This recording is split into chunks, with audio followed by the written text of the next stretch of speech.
promise me you won't use this for evil.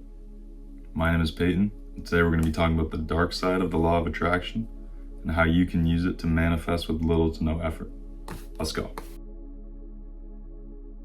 So as we all know, there are many universal laws, such as law of gravity or an object in motion stays in motion. But what if I told you there was a law based on your emotional frequency?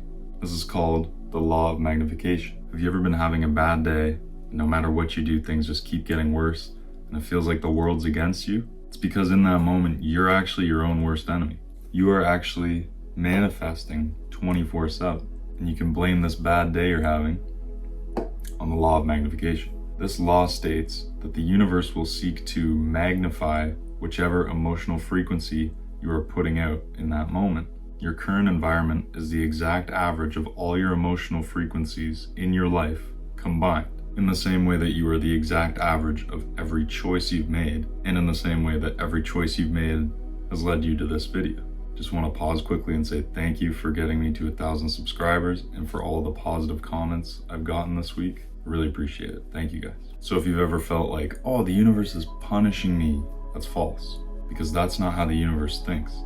The universe only thinks in frequency and emotion. Because what is emotion? Energy in motion. Because all emotions are is just a biological response to external stimuli. All your emotions are just a combination of dopamine, serotonin, norepinephrine, and oxytocin. But we feel them for a reason, because they are putting a very specific frequency out into the world. And because of the law of magnification, whichever frequency you're putting out is going to reflect back to you through interactions, circumstances, and scenarios that match that frequency. This is why I call it the dark side of manifestation or law of attraction, because not everybody knows that they're always manifesting in some way, even while you're asleep. And a lot of people were talking about subliminals in the comments on the last video. And subliminals are a great way to get through to your subconscious because, like I said, there's no ego guarding the subconscious. So remember, if your inner state is constantly negative, your external world is going to reflect that. However, there is hope, because if you're watching this, I hope you know you get to choose your emotions. You get to choose how you feel. And to some people, they might be like, no, I don't.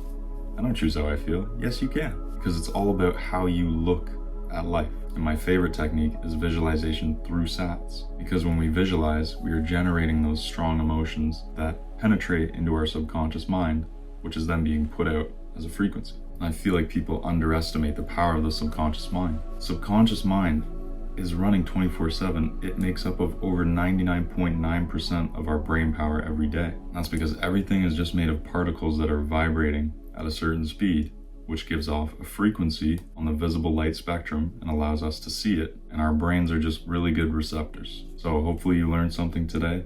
My name is Peyton. Thank you for watching, and I will see you in the next video. Trust.